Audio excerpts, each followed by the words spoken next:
Hello વિદ્યાર્થી મિત્રો, છેલ્લે આપણે તત્વયોગ નીતિના સ્વાધ્યાયના એક્ઝામ્પલ પૂરા કરી દીધા. ચેપ્ટર ઓલમોસ્ટ મેઇન જે ટોપિક્સ છે એ આપણા એકદમ ડિટેલમાં પૂરા થઈ ગયેલા છે, બરાબર. છતાં હજુ કેટલા નાના ટોપિક જે બાકી છે એની આપણે ચર્ચા કરશું. એમાં દરેક વિદ્યાર્થી ટેક્સ્ટ બુક સાથે રાખે. આજે આપણે રાસાયણિક સંયોગીકરણના જે નિયમો છે એની હું ચર્ચા કરું છું. સામાન્ય છે, એમાં બહુ ખાસ કંઈ શીખવાનું નથી. એક નિયમ સારો છે એ હું તમને કહીશ. તો ટાઇટલ છે રાસાયણિક સંયોગીકરણના નિયમો. રાસાયણિક સંયોગીકરણના નિયમો, બરાબર. એકદમ સામાન્ય છે કે રાસાયણિક પ્રક્રિયામાં કયા નિયમોનું પાલન થાય છે એના વિશે બધી માહિતી છે. કયા વૈજ્ઞાનિકે કયો નિયમ આપ્યો એ તમારે ટેક્સ્ટ બુકમાંથી વાંચી લેવાનો. સૌથી પહેલો જે નિયમ છે એનું નામ છે દળ સંચયનો નિયમ. દળ સંચયનો નિયમ. દળ સંચય એટલે દ્રવ્ય સંરક્ષણનો નિયમ. આ નિયમ એવું કહેવામાં આવે છે કે જેટલો પ્રક્રિયક તમે લેશો નિપજ તમને એટલી જ મળે. એટલે કહેવાનો અર્થ એ છે કે આનો સામાન્ય અર્થ એવો છે પ્રક્રિયકોનો કુલ દળ બરાબર નિપજનો કુલ દળ. નોટબુકની અંદર મારી સાથે લખતા રહેજો. એટલે પ્રક્રિયકનું કુલ દળ બરાબર નિપજનું કુલ દળ. દાખલા તરીકે એક સામાન્ય ઉદાહરણ, a + b એમાંથી c + d બને છે. a અને b પ્રક્રિયકો છે, c અને d નિપજ છે, બરાબર. હવે પરીક્ષામાં તમને એવું કે a નું દળ 20 ગ્રામ છે, બરાબર. b નું દળ 50 ગ્રામ છે. એનો સીધો અર્થ એવો થયો પ્રક્રિયકનો કુલ દળ 70 ગ્રામ થાય, બરાબર. હવે આ બેમાંથી કોઈ પણ એકનું દળ આપેલું છે. ધારો કે d નું દળ તમને આપ્યું છે 40 ગ્રામ. તો પરીક્ષામાં પૂછાય કે ભાઈ c નું દળ કેટલું? તો ડાબા બરાબર જબા થવા જોઈએ. આ 70 છે તો આ બાજુ 70 થવા જોઈએ. તો આનું દળ કેટલું હોય? 30 ગ્રામ. ક્લિયર? એટલે આવા એમસીક્યુ પૂછાય જો નસીબ સારા હોય તો, બરાબર. એકદમ સામાન્ય છે. આને દળ સંચયનો નિયમ કહેવાય છે. કયા વૈજ્ઞાનિકે આપ્યો? તો લેવોઝિયરે આપ્યો છે, જોઈ લેવાનો. ત્યારબાદ બીજો એક નિયમ છે, એને નિશ્ચિત પ્રમાણનો નિયમ કહે છે. નિશ્ચિત પ્રમાણનો નિયમ. આ નિયમ શું કહેવા માંગે છે? ધ્યાન આપજો. એકદમ સરળ નિયમ. આ નિયમ એવું કહે છે કે કોઈ પણ પદાર્થ ભગવાન આપે એટલે કુદરતી, બરાબર, અથવા એ પદાર્થ કાળા માથાનો માનવી બનાવે. કાળા માથાનો માનવી એટલે આપણે. તો એ પદાર્થની અંદર જે તત્વો છે એનું જે પ્રમાણ છે એ સરખું છે. દાખલા તરીકે હું એમ કહું કે પાણી, બરાબર. હવે પાણી જે છે બધાને ખબર છે વરસાદના માધ્યમથી પણ મળે છે, એને કુદરતી કહેવાય, બરાબર. અને આ પાણી આપણે H2 + O2 એમાંથી H2O આ સ્વરૂપે આપણે બનાવીએ પણ છીએ. બંનેમાં પર્સન્ટેજ હાઇડ્રોજન અને પર્સન્ટેજ ઓક્સિજન કેવા હોય? સરખા જ હોય. આને કહેવાય છે નિશ્ચિત પ્રમાણનો નિયમ. એટલે તત્વોનું જે પ્રમાણ છે, જે ટકાવારી છે એ નિશ્ચિત જ હોય, બરાબર છે. એટલે એમાં કોઈ ફેર પડતો નથી. એટલે મગજમાં ક્લિયર હોવું જોઈએ. તો ટેક્સ્ટ બુકમાં ઉદાહરણ કોપર કાર્બોનેટનું આપ્યું છે, ટેબલ પણ આપ્યું છે, તમે જોઈ લેજો. એમાં કોપરના ટકા, ઓક્સિજનના અને કાર્બનના ટકા સરખા જ છે. પછી સ્ત્રોત કુદરતી હોય કે સંશ્લેષિત એટલે કે માનવ સર્જિત, તો એ પણ એકદમ સામાન્ય નિયમો છે. તો ટકાવારી સરખી જ હોય છે. ઓકે, ચલો હવે જે નિયમ છે સારો છે, એમાંથી કઈ પ્રશ્નો પૂછી શકાય તો આપણે એની ચર્ચા કરી લઈએ થોડી. તો એ જે ચર્ચા છે એની અંદર બહુ સામાન્ય માહિતી છે અને આમાંથી કદાચ પ્રશ્નો પૂછી શકાય એમસીક્યુ લેવલે. અને એ નિયમ છે ગુણક પ્રમાણનો નિયમ. ગુણક પ્રમાણનો નિયમ. ગુણક પ્રમાણનો નિયમ. આ નિયમ શું કહેવા માંગે છે? દરેક વિદ્યાર્થી પાસે ટેક્સ્ટબુક હોય તો જરા ટેક્સ્ટબુકમાં અંડરલાઈન કરજો, બરાબર? ડાલ્ટને આ નિયમ આપે છે. આ નિયમ પ્રમાણે જ્યારે બે તત્વો સંયોજાય, એક કરતાં વધારે સંયોજનો બનાવે તેવા કેટલાક ઉદાહરણ પહેલા હું તમને આપું. બધાને ખબર છે કે કાર્બન અને ઓક્સિજન આ બે જો ભેગા થાય તો કાર્બન મોનોક્સાઇડ પણ બને, કાર્બન ડાયોક્સાઇડ પણ બને. હાઇડ્રોજન અને ઓક્સિજન આ બે જો ભેગા થાય તો H2O પણ બને, H2O2 પણ બને, હાઇડ્રોજન પેરોક્સાઇડ. સલ્ફર અને ઓક્સિજન ભેગા થાય તો સલ્ફર ડાયોક્સાઇડ પણ બને અને સલ્ફર ટ્રાયોક્સાઇડ પણ બને. નાઇટ્રોજન અને ઓક્સિજન જો ભેગા થાય તો નાઇટ્રિક ઓક્સાઇડ પણ બને, NO2 પણ બને, N2O પણ બને, N2O4 પણ બને અને N2O5 પણ બને છે. એટલે આ નિયમ જે છે આવા સંયોજનો માટે છે કે જેમાં બે તત્વો ભેગા થઈ બે અથવા બેથી વધારે સંયોજનો બનાવે. હવે એમાં શું લખ્યું છે જુઓ તો એક તત્વના દળ બીજા તત્વના સંયોજાતા નિશ્ચિત દળ સાથે જોડાય છે તે નાની પૂર્ણાંક સંખ્યાના ગુણોત્તરમાં છે. દાખલા તરીકે એક ઉદાહરણ છું CO અને CO2 નો, બરાબર? ધ્યાન આપજો. હવે CO અને અહીંયા લખું છું CO2. આવું એક ટેબલ બનાવીશ.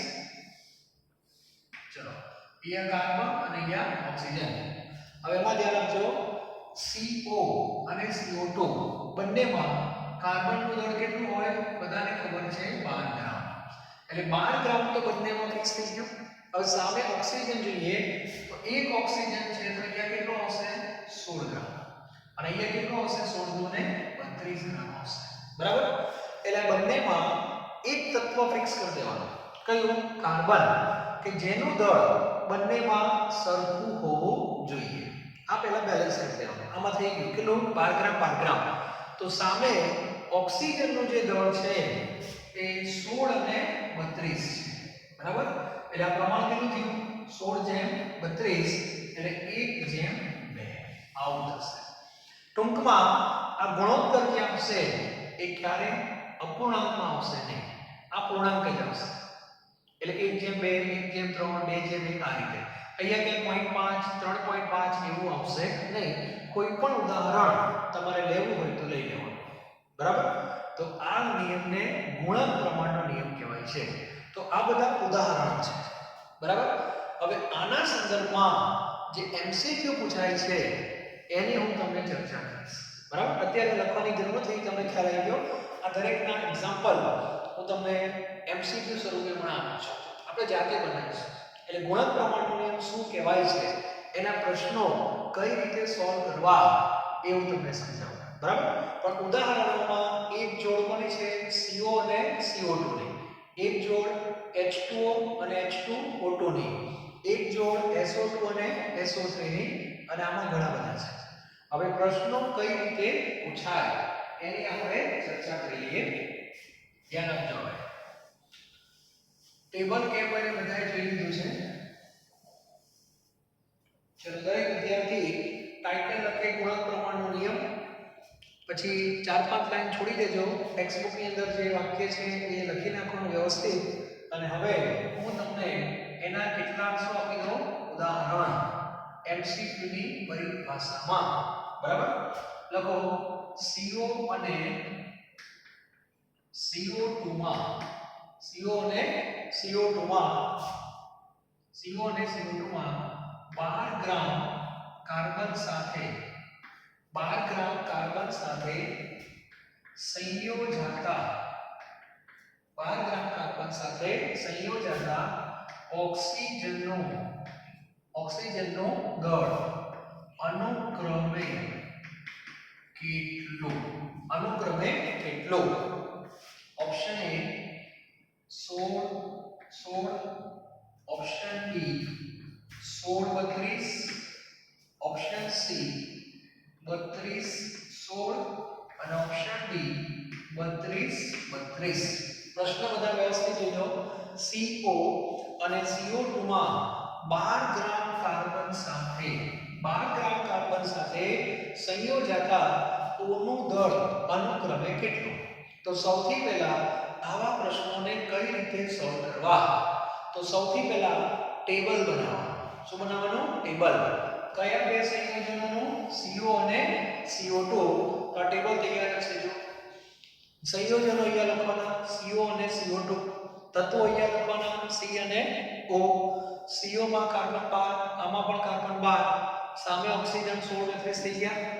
હવે 12 ગ્રામ કાર્બન એટલે આપણું આ ટેબલ 12 ગ્રામનું છે કે નહીં? તો 12 ગ્રામનું ટેબલ જ છે. તો સામે ઓક્સિજન 16 અને 32 કહેવાય. તો આપણો જવાબ B આવશે. ક્લિયર? એકદમ સરળ પ્રશ્ન છે. કારણ કે આમાં તો છે કશું છે. હવે પરીક્ષામાં આ લોકો JEE અને NEET-માં શું ફેરફાર કરશે એવું તમને સમજાવું. બરાબર? તો આ MCQ દરેક વિદ્યાર્થી પહેલા લખી નાખે. બરાબર? ચાલો હવે ધ્યાન આપજો. હવે હું MCQ માં સામાન્ય ફેરફાર કરું છું. બીજું MCQ, CO અને CO2 માં આ 12 ગ્રામ છે એની જગ્યાએ 6 ગ્રામ આવશે. બરાબર?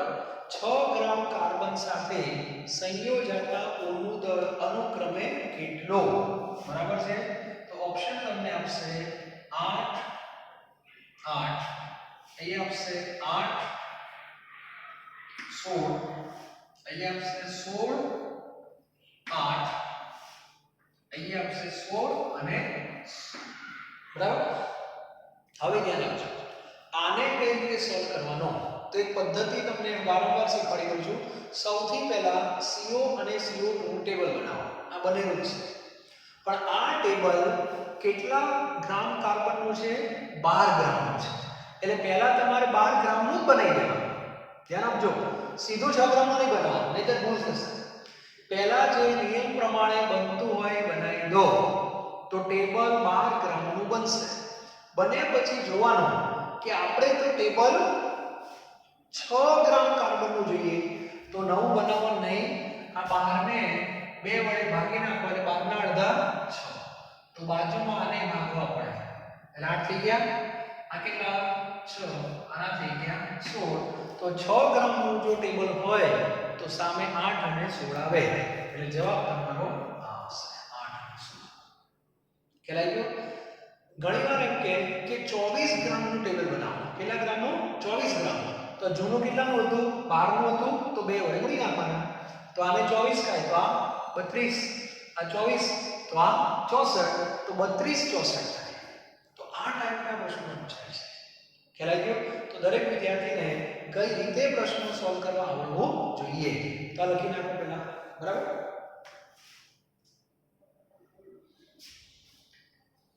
લખી નાખજો બધા વ્યવસ્થિત. બરાબર? હવે બીજો એક પ્રશ્ન લઈએ. ચાલો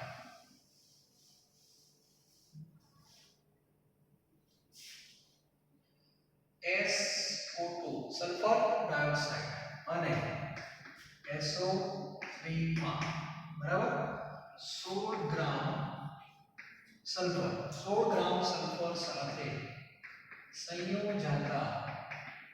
સંયોજાતા ઓક્સિજનનો દળ અનુક્રમે અનુક્રમે કેટલો?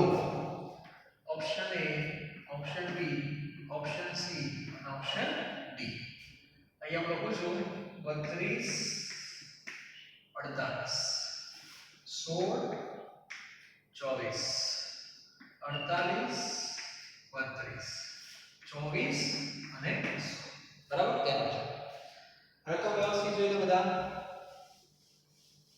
આ વખતે સંયોજનમાં સલ્ફર ડાયોક્સાઇડ અને સલ્ફર ટ્રાયોક્સાઇડ છે. બરાબર? સૌથી પહેલું કામ આપણે ટેબલ બનાવીએ SO2 અને SO3. ચાલો SO2 અને SO3 નું ટેબલ બનાવું છું. ધ્યાનથી બધા જુઓ. આ સલ્ફર અને આ ઓક્સિજન.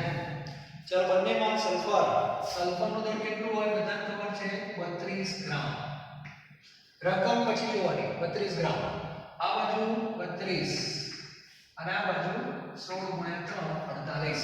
તો આ ટેબલ જે બન્યું એમાં સલ્ફર કેટલા ગ્રામ છે 32 ગ્રામ છે. એટલે 32 ગ્રામનું ટેબલ છે. હવે તમે રકમ વાંચો કે SO2 અને SO3 માં 16 ગ્રામ સલ્ફર. એટલે આ ટેબલને 16 ગ્રામમાં ફેરવવાનું. તો 32 માંથી 16 માં જવું હોય તો અડધા કરી દેવાના. એટલે આના અડધા સીધા 16 થઈ ગયા. તો આના 16 થાય, આના 16 થાય, તો આના 24 થાય. તો 16 અને 24 એ જવાબ આવે. ખ્યાલ આવી ગયો? એટલે આ રીતે દરેકને ટેબલ ફેરવતા આવડવું જોઈએ. ખ્યાલ આવી ગયો? તો બધાને આ રીતે કામ કરવાનું છે. તો આ ટાઈપના પ્રશ્નો પૂછી શકાય. ઘણીવાર તમને પ્રમાણ પણ પૂછે. પ્રમાણ. તો આપણે પ્રમાણમાં જઈએ છીએ. પ્રમાણમાં જવાબમાં કોઈ ફેર ના પડે. SO2 આ લખી નાખજો. SO2 અને SO3 માં 16 ગ્રામ સલ્ફર સાથે સંયોજાતા ઓક્સિજનનો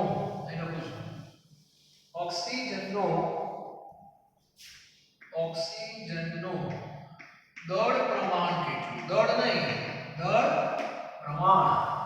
ધ્યાન આપજો. ચાલો જવાબ પ્રમાણ લખી દઉં છું. 1:1, 1:2, 2:1 અને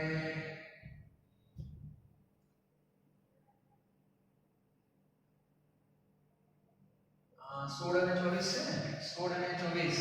16 ના અડધા 8, આના અડધા 12, આના અડધા 4, આના 6, આના 2, આના 3. 2:3 કહેવાય. આ રીતે. હવે અહીંયા તમને પ્રમાણ કીધું છે. તો પ્રમાણ લખતા બી આવડવું જોઈએ. તો પહેલા ટેબલ 32 નું બનાવવાના. 32 ના ટેબલને 16 માં ફેરવી દો. એ પણ થઈ ગયું. 16 નો જવાબ શું આવે? 16 અને 24. જો પ્રશ્ન દળ કીધું હોય તો આ જવાબ. પણ પ્રમાણ કે તો આ સંખ્યાને ધીરે ધીરે શું કરવાની? નાની કરવાની. અડધા કરતા જવાના. જ્યાં સુધી થાય ત્યાં સુધી. આના અડધા થયા, આના અડધા થયા, પછી આના 2 થયા, આના 3 થયા, 2:3. તો આ રીતે આવશે 2:3. તો આ તમારો જવાબ. ખ્યાલ આવી ગયો? તો આ ટાઈપના પ્રશ્નો ગુણક પ્રમાણનો જે નિયમ છે એની અંદર પૂછાતા હોય છે. તો આવડવું જોઈએ. બરાબર? અને છેલ્લો પ્રશ્ન, છેલ્લો લખી નાખજો. એટલે પ્રમાણ કોને કહેવાય એ બી બધાને ખબર હોવી જોઈએ. છેલ્લો પ્રશ્ન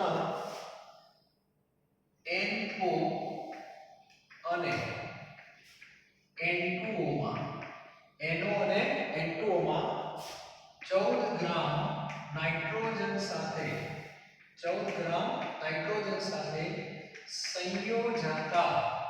સંયોજાતા ઓક્સિજનનો દર અનુક્રમે કેટલો? બરાબર? NO અને N2O માં 14 ગ્રામ નાઇટ્રોજન સાથે સંયોજાતા ઓક્સિજનનો દર અનુક્રમે કેટલો? ઓપ્શન પછી લખું છું જે પ્રમાણે જવાબ આવે એ રીતે. બરાબર? સૌથી પહેલું કામ શું કરશું? સૌથી પહેલું કામ ટેબલ બનાવીએ. ચાલો આ વખતે ટેબલ કોનું બનાવવાનું છે? NO અને N2O નો. યાદ રાખજો સંયોજનો છે NO અને N2O. રકમ પછી વાંચવાની. રકમ વાંચવામાં ઉતાવળ નહીં કરો. આ નાઇટ્રોજન અને આ ઓક્સિજન. હવે ધ્યાન આપજો. આની અંદર નાઇટ્રોજન 14 છે, સામે ઓક્સિજન 16 છે. બરાબર? આમાં જો N2 છે, N2 એટલે આ 28 થશે અને સામે 16. હવે આમાં તકલીફ થઈ, નાઇટ્રોજનનું દળ સરખું નથી તો એ સરખું કરવું પડશે રકમ પ્રમાણે. તો રકમની અંદર જો 14 ગ્રામ નાઇટ્રોજન કીધું છે એનો સીધો અર્થ એવો થાય કે આ ટેબલને 14 ગ્રામ નાઇટ્રોજનમાં ફેરવવાનું છે. તો પહેલી લાઈન તો બરાબર જ છે. આ 28 છે તો 28 ને 14 વડે 14 માં ફેરવવા માટે 2 વડે ભાગવા પડે એટલે આના તમારે 14 કરી દો તો આના તમારી બાજુમાં 8 થઈ જાય. એટલે તમારો જે જવાબ છે 16 અને 8 આવશે. બરાબર. 8 અને 16 નો એક ઓપ્શન હોય, એક ઓપ્શન 16 અને 16 પણ હોય, એક ઓપ્શન 32 અને 32 પણ હોય તો સાચો જવાબ 16 અને 8 આવશે. તે ઘણીવાર આ રીતે પણ તમારે વિચારવું પડે. ખ્યાલ આવ્યો? તો દરેકને ટેબલ બનાવતા આવડવું જોઈએ. ઓરિજિનલ ટેબલ બનાવી દેવાનો, રકમ પ્રમાણે એમાં ફેરફાર કરવાનો, સામે દળમાં પણ ફેરફાર કરવાનો ઓક્સિજનમાં, અને પ્રમાણ કે તો પ્રમાણ તો આવડે જ. આ જ પ્રશ્નમાં પ્રમાણ કીધું હોત તો 16 અને 8 તો પ્રમાણ કેટલું થાય? આના અડધા, આના 4, આના 4, આના 2, આના 2, આના 1 એ જેમ એક ડાયરેક્ટ પણ ખબર પડી જાય. પણ કહેવાનો અર્થ આ છે, આને કહેવાય પ્રમાણ. તો દરેક વિદ્યાર્થીને નિયમોમાં ગુણક પ્રમાણનો જે નિયમ છે એ મોસ્ટ ઇમ્પોર્ટન્ટ છે. એમાંથી કંઈક પૂછાય એવું છે. તો આ ટાઈપના એમસીક્યુ તમને ક્યાંક જોવા મળે તો દરેકને આવડવા જોઈએ. ત્યારબાદ આગળના નિયમો આ લખી નાખજો બધા દરેક વિદ્યાર્થી. નાના પ્રશ્નો છે એટલે ચર્ચા થોડી આપણે ઝડપથી કરશું. જ્યાં મને સારું લાગશે એ હું તમને કહીશ. બરાબર. ચલો હવે એના પછી જે કઈ નિયમો છે એમાં બહુ ખાસ છે નહીં. એક ચોથો નિયમ છે. શેનો નિયમ છે? ગેલ્યુસેકનો નિયમ છે. ગેલ્યુસેકનો નિયમ. બરાબર. ગેલ્યુસેકનો નિયમ જે છે એ કદ પ્રમાણનો નિયમ છે, બીજું કંઈ નથી. બરાબર. એટલે એમાં કદ જે હોય છે એ પણ પૂર્ણાંક જ હોય છે અને આ નિયમ ખાસ કરીને વાયુ માટે છે. આ નિયમ વાયુ માટે છે. એટલે પ્રક્રિયામાં કોણ ભાગ લેતું હોય? વાયુ ભાગ લેતું હોય. તો એક ઉદાહરણ તમને આપેલું છે H2 O2 એમાંથી શું બને? H2O. આવો એક નિયમ આપેલો છે. બરાબર. અને આ પ્રમાણ જે છે 2:1:2. એટલે આનું 2 કદ ભેગું થાય તો આનો 3 કદ થાય. તો સામે તમને 2 કદ શું મળે? H2O ની બાષ્પ મળે. એટલે પ્રમાણ 2:2 એ પણ હંમેશા પૂર્ણાંક સંખ્યામાં હોય છે. જેમાં પૂર્ણાંક સંખ્યા. બરાબર. આના વિશે બહુ ખાસ તમારે ચર્ચા કરવાની જરૂર નથી. પાંચમો જે નિયમ છે એ એવોગેડ્રોનો છે. એવોગેડ્રોનો નિયમ. ચાલો આ નિયમનું એક વિધાન છે, બહુ સરસ છે, હું લખાવું છું, ધ્યાન આપજો. લખજો બધા. સમાન તાપમાને સમાન દબાણે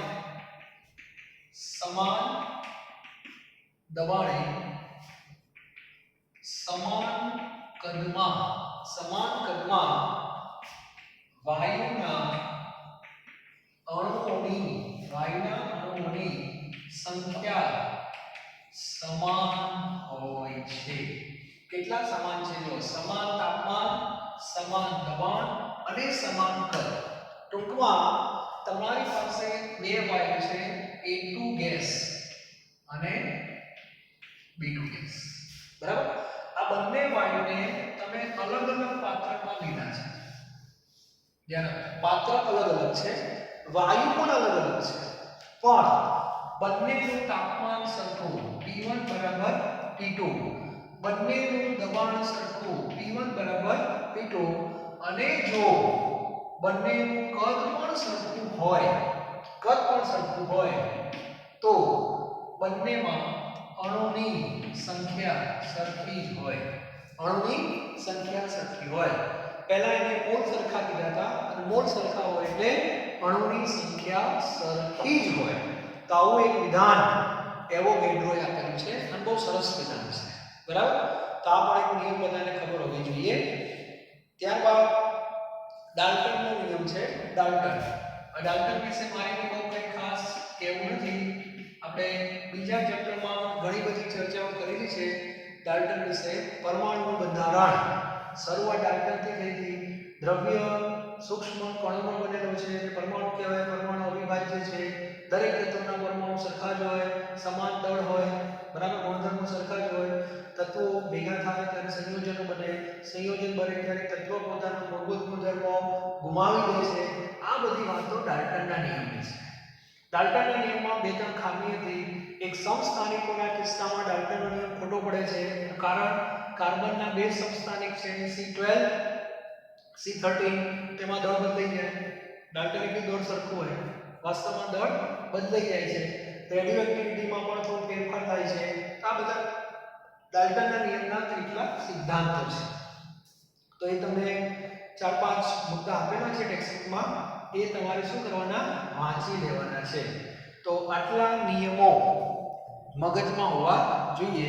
એમાં ખાસ ગુણક પ્રમાણનો જે નિયમ છે મેં આગળ કીધો એ દરેકને ખબર હોવી જોઈએ. બરાબર, ચાલો આ એક નાનો અધ્યાય આપણો પૂરો થયો.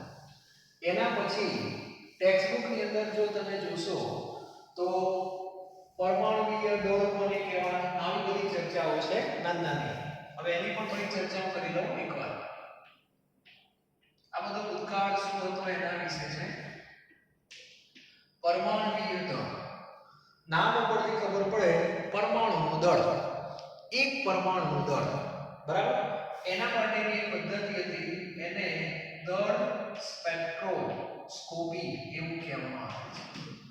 આ પદ્ધતિથી તમને એક પરમાણુનું દળ મળે. કેટલા પરમાણુનું? એક પરમાણુ, બહુ સૂક્ષ્મ હોય પણ મળે ખરું, બરાબર. ત્યાર પછી વૈજ્ઞાનિકોએ કેટલાક આધાર લીધેલા છે. તો સૌથી પહેલા લોકોએ ચોપડીમાં લખ્યું છે કે અટ્રીગટ્ટીનો શબ્દ વાપરે છે કે હાઇડ્રોજન જે છે એનું દળ 1 ગણી લીધું, હાઇડ્રોજનનું 1, એ પ્રમાણે એને આખી હિસ્ટ્રી આપેલી છે. અને એની સાપેક્ષમાં બીજા બધા પરમાણુઓના દળ શોધવામાં આવે છે. એમાં આપણે કોઈ પડતા નથી. અત્યારે જે લેટેસ્ટ ઇન્ફોર્મેશન હતી એ સમયે, અત્યારે તો મૂળનો કોન્સેપ્ટ આવી ગયો, એ લેટેસ્ટ છે, પણ આ બધું એ સમયે લેટેસ્ટ હોય. તો વૈજ્ઞાનિકોએ C12 ને પ્રમાણિત ગણેલ છે. C12, બરાબર. એટલે C12 એટલે કાર્બનના બે સમસ્થાનિકો છે, C12 અને C14. એમાં C12 ને પ્રમાણિત ગણી. ધ્યાન આપજો. હવે માની લો કે આ C12 છે. C12 નો એક પરમાણુ દેખાય ને આપણે સમજવા માટે છે. આ C12 નો એક પરમાણુ છે, બરાબર. હવે આ C12 જે છે એના આને આધાર લીધવાનો હોય. હવે એનું શું કરી ધ્યાન રાખજો, મજા આવે એવો ટોપિક છે. આ ભાગ પાડે, ચલો એક જ પરમાણુના ભાગ પાડે. કેટલા પાડે જોઈએ તો 1 2 3 4 5 6 7 8 9 10 11 અને 12 ભાગ પડે. તો આ જે છે આટલો ટુકડો એ 12મો ભાગ કહેવાય કે ના કહેવાય? આ શું કહેવાય? 12મો ભાગ, બરાબર. અને 12મો ભાગ નો દળ જે છે એને 1 AMU કહેવામાં આવ્યો. સમજજો બહુ વ્યવસ્થિત. C12 છે, C12 નો એક પરમાણુ લેવાનો અને એ પરમાણુનો 12મો ભાગ લેવાનો અને એ જે 12મા ભાગનું દળ આવે એને 1 AMU એવું નામ આપ્યું જે તે સમયે. એટલે 1 એટોમિક માસ યુનિટ. જે રીતે આપણે 100 સેન્ટીમીટર બરાબર 1 મીટર આવા સંબંધો નથી બનાવતા, એવી જ રીતે એક સંબંધ બનાવવામાં આવ્યો કોની વચ્ચે? ગ્રામ અને AMU વચ્ચે. આ બે વચ્ચે એક સંબંધ બનાવવામાં આવ્યો અને સંબંધમાં આનો ઉપયોગ થયો. કયા તત્વનો? કાર્બન. એટલે C12 ને ટાર્ગેટમાં લીધો. C12 જે છે એક પરમાણુ લીધો, એના 12 ભાગ વિચાર્યા અને 12મા ભાગનો જે દળ હોય એને નામ શું આપવામાં આવ્યું? 1 AMU. અને એ સંબંધ એક આવો છે. તો 12મા ભાગનું દળ કેટલું? તો એ દળ આવે છે 1.66. ટેક્સ્ટબુકમાં બહુ લાંબી કિંમત છે, છતાં હું તમને રાઉન્ડ ફિગર કહી દઉં. 1.66056 into 10⁻⁻24 ગ્રામ. આ આટલું દળ છે, 12મા ભાગનું દળ આટલું થાય, બરાબર. અને આને શું કહી દેવામાં આવ્યું? 1 AMU. આ સંબંધ થઈ ગયો. ટૂંકમાં આટલા ગ્રામ બરાબર 1 AMU થાય. મોલ જ્યારે શબ્દ નહોતો એ વખતની વાત છે. મોલ પહેલાની બધી વાતો છે. આ AMU બહુ જૂની વાતો છે આ બધી. પણ મેં ભણાઈ કેમ નહીં? અત્યારે આનો ઉપયોગ જ નથી. અત્યારે મોલમાં આપણે આવી ગયા છે, બરાબર. પણ હિસ્ટ્રી શું હતી એ ટેક્સ્ટબુકમાં છે, મારે તમને કહેવી પડે, બરાબર. તો આટલા ગ્રામ બરાબર 1 AMU. તો આ ગ્રામ જે સંબંધ લાયા એમાં ટાર્ગેટમાં કોને લીધો તો? C12. ફરી કહી દઉં છું, C12 ના પરમાણુનો 12મો ભાગ આ ખબર હોવી જોઈએ. અને આ જે આધાર બનાવ્યો એનો બધા માટે શું કર્યો? પછી ઉપયોગ કર્યો, બરાબર. ઘણા કે કઈ રીતે? તો જો પરીક્ષામાં પૂછાય કે મિત્રો દાખલા તરીકે હાઇડ્રોજનની વાત કરીએ તો ટેક્સ્ટબુકમાં આપ્યું છે H નું દળ. હાઇડ્રોજનનું દળ શોધવામાં આવ્યું. શેનાથી? દળ સ્પેક્ટ્રોસ્કોપીથી. તે દળ આવે છે, આ બધી ગાણિતિક કિંમત યાદ રાખજો, 1.6736 into 10⁻⁻24 ગ્રામ. આટલું છે કોનું દળ? હાઇડ્રોજનનું દળ, બરાબર. આટલું દળ છે. હવે આને AMU માં ફેરવવામાં છે, બરાબર. તો હાઇડ્રોજનના 1 AMU શું કરવું? બોલો. આટલા ગ્રામ બરાબર 1 AMU. તો આટલા બરાબર કેટલા? ટૂંકમાં ભાગવાના છે. તો 1.6736 into 10⁻⁻24 ગ્રામ છે. એને ભાગી નાખો. શેના વડે? 1.66056 into 10⁻⁻24 આટલા ગ્રામ પ્રતિ AMU. પ્રતિ AMU એટલે 1 AMU, બરાબર. અને ગ્રામ તોડી જવાના. તો આ તમારો જવાબ આવશે 1. લગભગ તો સરખા છે. અને એટલા માટે મોલ સંકલ્પના નહોતી એ વખતે હાઇડ્રોજનના દળને શું કહેવામાં આવતું હતું? 1 AMU. અત્યારે પણ કહીએ છીએ, પણ એ વખતે AMU માં આવતું હતું. એટલે હાઇડ્રોજનનું 1 AMU. પછી ઓક્સિજનનું કેટલું? તો 16 AMU, બરાબર. નાઇટ્રોજનનું કેટલું?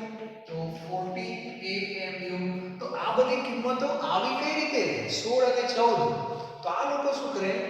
ઓક્સિજનને પહેલા લઈ જાય આની પાસે, દળ સ્પેક્ટ્રોસ્કોપી, બરાબર. એ જવાબ આવો આવશે. આ ટાઈપનો આવે. પછી એને આના વડે ભાગી નાખવાનો, બસ પૂરું. અને આના વડે ભાગી નાખો એટલે તમારો જવાબ AMU માં આવી જશે. એટલે આ રીતે AMU માં ફેરવતા આવડવા જોઈએ દળને AMU માં. પણ આ સંબંધ કઈ રીતે આવ્યો ને એની હિસ્ટ્રી ખબર હોવી જોઈએ. ટેક્સ્ટબુકમાં વાંચો તો ખબર નહીં પડે, બરાબર. એ નોટમાં વ્યવસ્થિત લખી નાખો. પરમાણુીય દળ સ્પેક્ટ્રોસ્કોપી 12 ને પ્રમાણિત ગણેલ છે. આ C12 નો એક પરમાણુ આમ લખવાનું વ્યવસ્થિત. આ એનો કયો ભાગ કહેવાય? 12મો ભાગ. 12મા ભાગનું જે દળ છે એને 1 AMU કહેવાય. 12મા ભાગનું દળ કેટલું? તો આટલું, બરાબર. એ આવી ગયું. ઘણા કે રીતે લાગે કશું નહીં. આનું 1 નો મળે ના મળે. શેની થઈ મદદ થઈ? આની. એને 12 વડે ભાગી નાખવાનું એટલે આટલું આવશે. ઘણા કે આનું કેટલું આવ્યું ખબર નથી, એમાં કહીશ, બરાબર. તો 12મા ભાગનું દળ આટલું છે અને એ બરાબર 1 AMU કહેવાય. અને આ સંબંધનો ઉપયોગ ગ્રામને AMU માં ફેરવવા માટે કરવામાં આવે છે. તો આ દરેકને ખબર હોવી જોઈએ. તો ટેક્સ્ટબુકમાં આખો ટોપિક તમે વાંચી લેજો. આને કહેવાય પરમાણુવીય દળ, બરાબર. ત્યારબાદ બીજી એક ચર્ચા હું કરી દઉં. ટેક્સ્ટબુક બધા જોડે સાથે રાખે. સરેરાશ પરમાણુવીય દળ એવો એક ટોપિક છે. સરેરાશ પરમાણુવીય દળ, બરાબર. અહીં લખી દઉં છું સરેરાશ. આ કોન્સેપ્ટ કોને લાગુ પડશે?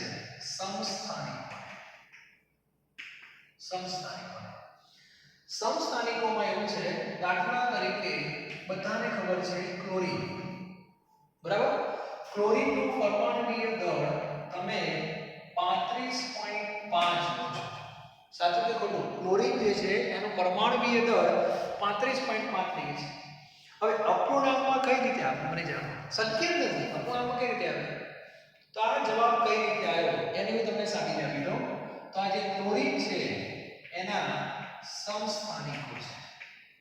ક્લોરીનના સમસ્થાનિકો, એ સમસ્થાનિકો કયા? તો બે ભાગ પાડી દો. એક સમસ્થાનિક છે ક્લોરીન 35 અને એક સમસ્થાનિક છે ક્લોરીન 37. હવે તમારી પાસે જ્યારે ક્લોરીન આવે સેમ્પલ નમૂનો અને જો એનું એનાલિસિસ કરવામાં આવે તો ખબર પડે છે કે 35 જે છે એ 75% છે. કેટલા ટકા? 75%. અને આ કેટલા ટકા છે? 25%. એનો સીધો અર્થ એવો થાય કે આને તમે અવગણી શકતા નથી. 25% ને અવગણે ના, તો આને પણ મગજમાં રાખવા પડે. પ્રમાણ લખવું હોય તો 3:1 નું પ્રમાણ કહેવાય. કહેવાય કે 4 ટુકડામાંથી 3 ભાગ આના છે, 1 ભાગ આનો છે. ક્લિયર? આવા કિસ્સામાં ક્લોરીનનો સરેરાશ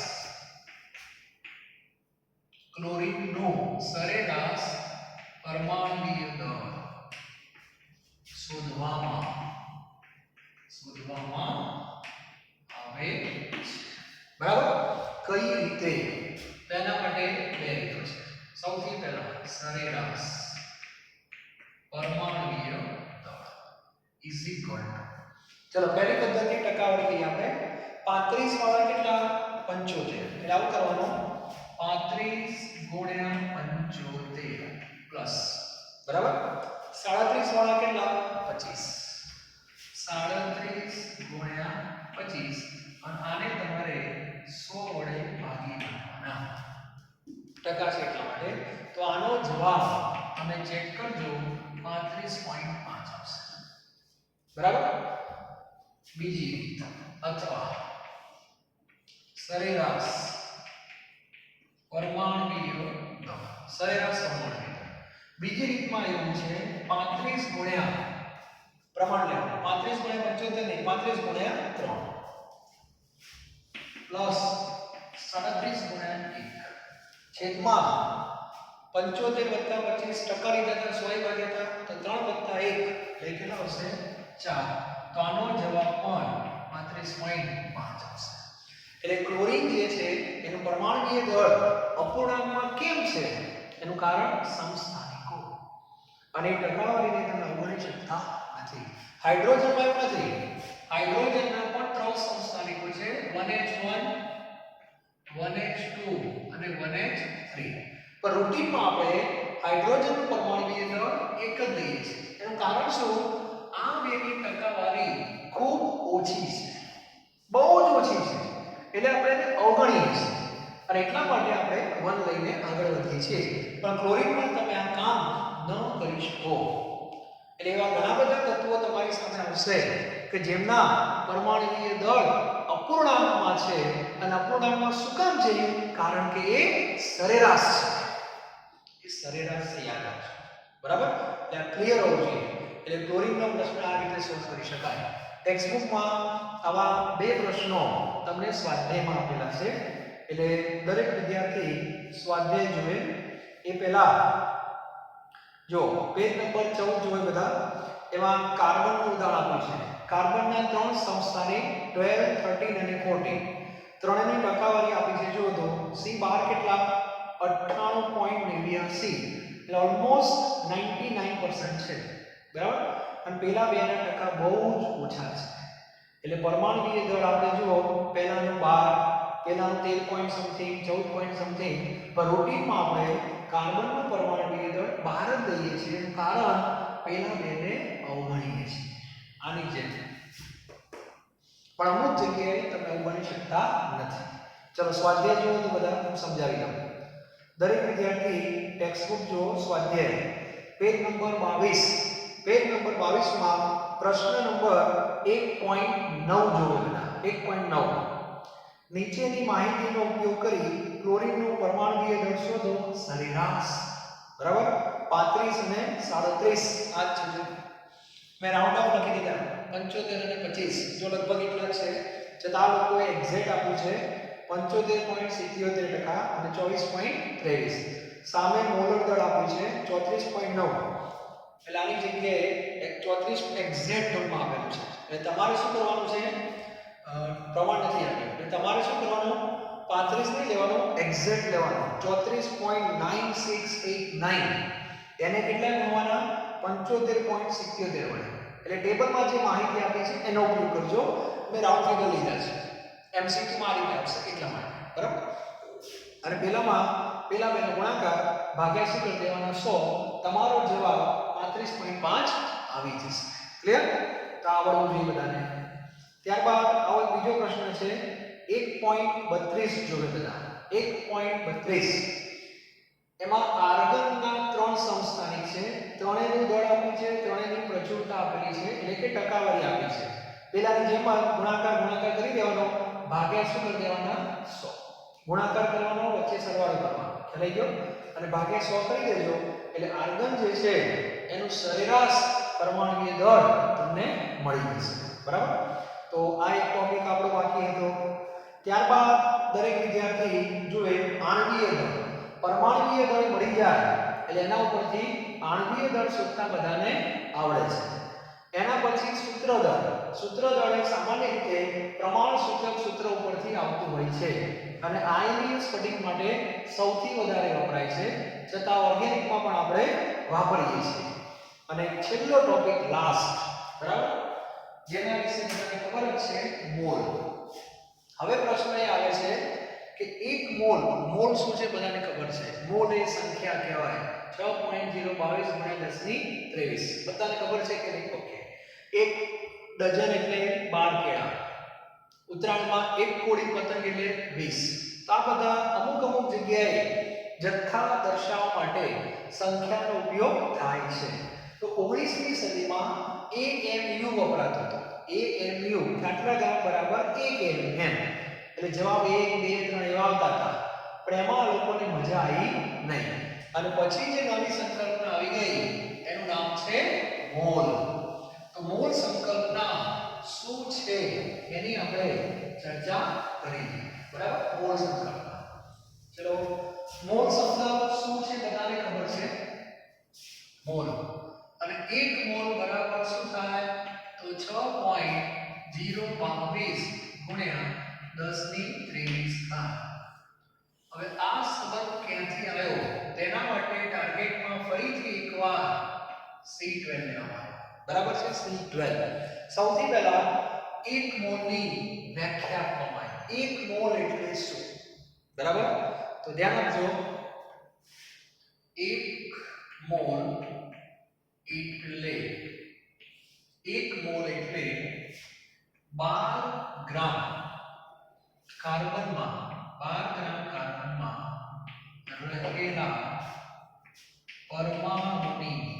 પરમાણુની સંખ્યા ધ્યાન આપજો 12 ગ્રામ કાર્બનમાં રહેલા પરમાણુની સંખ્યા ટેક્સ્ટ બુક બધાની પાસે હોય તો જોઈ લો 1 મોલ એટલે 12 ગ્રામ C12 સમસ્થાનિકમાં રહેલા પરમાણુની સંખ્યા એટલે આ C12 બરાબર ધ્યાન આપજો આ એની વ્યાખ્યા છે એટલે આપણે આ વસ્તુ શોધવાની છે 12 ગ્રામમાં કેટલા પરમાણુ હોય હવે ધ્યાન આપજો હવે બીજો મુદ્દો પહેલો મુદ્દો થઈ ગયો બીજો મુદ્દો દળ સ્પેક્ટ્રોસ્કોપીની મદદથી ધ્યાન આપજો દળ સ્પેક્ટ્રોસ્કોપીની મદદથી એક C12 પરમાણુનો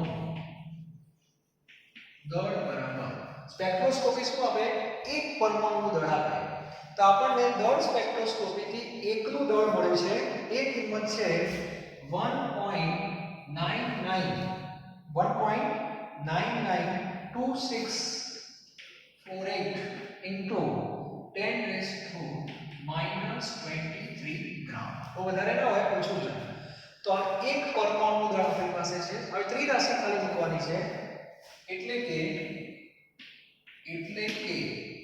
1.992648 into 10⁻⁻23 gram is equal to એક પરમાણુ આવું કહેવાય કારણ કે આ દળ એક પરમાણુનો જ છે તો આટલા ગ્રામ બરાબર એક પરમાણુ માટે 12 ગ્રામ બરાબર કેટલા પરમાણુ છે. અને 12 ને તમે આના વડે ભાગશો 12 ભાગ્યા 1.992648 into 10⁻⁻23 કરશો તો તમારો જવાબ 6.022 ગુણ્યા 10⁻23 પરમાણુ આવશે. આટલા પરમાણુ કેટલા ગ્રામમાં આવ્યા? 12 ગ્રામમાં પ્રતિ 12 ગ્રામ. અને 12 ગ્રામને શું કહેવાય? 1 મોલ કહેવાય. અને એટલા માટે પ્રતિ મોલ એવું આપણે લખીએ છીએ.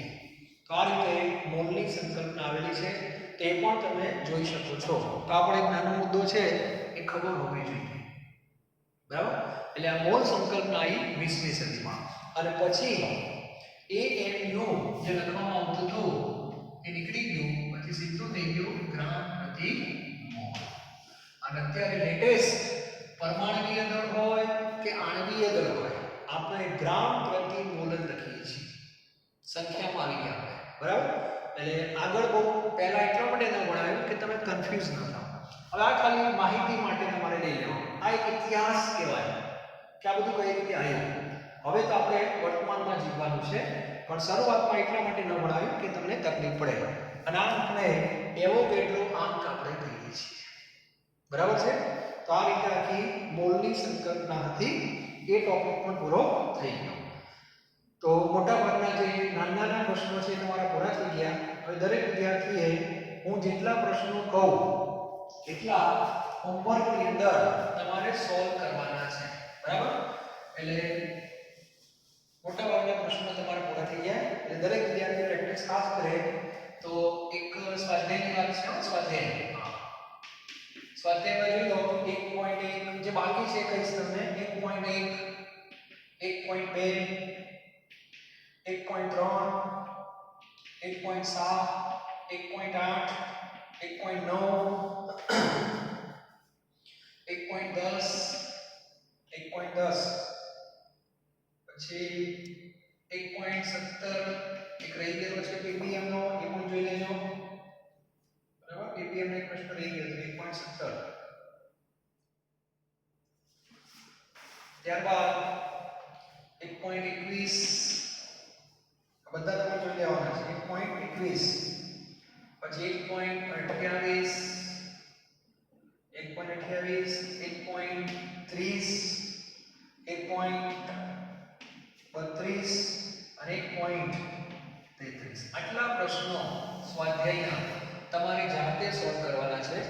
આમાં મોલ સંકલ્પનાના પ્રશ્નો હશે, પ્રમાણ સૂચક અને અણુ સૂત્રના આ રહી ગયા છે, આપણે આગળ કહેવાના. એ જાતે હવે પ્રયત્ન કરો તમે, બરાબર? પછી આ દળના કેટલાક આવી ગયા, સમસ્થાનિકોના આવી ગયા, સરેરાશ જે આપણે ભણ્યા એ બધું આની અંદર છે, બરાબર? અમુક મેં તમને કરાવી દીધા આમાંથી, જેમ કે તત્વયુગમિતિના બધા આવી ગયા, સાંદ્રતાના બધા આવી ગયા, સાંદ્રતાના તત્વયુગમિતિના એ બધાને કરાવી દીધા છે, બરાબર? આજનો ટોપિક જે છે એને ધ્યાનમાં રાખીને આ બધા પ્રશ્નો તમારે જોઈ લેવાના. એટલે આ કામ પૂરું થઈ ગયું. હવે આપણે માત્ર એક જ લેક્ચરનું કામ બાકી છે, બરાબર? અને ફિઝિક્સમાં બધું તમે ભણી જ ગયા છો, છતાં આપણે થોડી નાની બધી વાર્તાઓ કરી લઈશું, બરાબર? એટલે એના પ્રશ્નો થોડાક બાકી છે સ્વાધ્યાયમાં. તો એક લેક્ચરની અંદર આપણો આ જે ચેપ્ટર છે એ પૂરું થઈ જશે, બરાબર? એક જ લેક્ચર જોઈશે મારે, વધારે નહીં. ફિઝિક્સમાં આમ તો તમે ભણેલા છો, છતાં થોડી ઘણી હિન્ટ તમને હું આપી દઈશ. Okay, thank you very very much.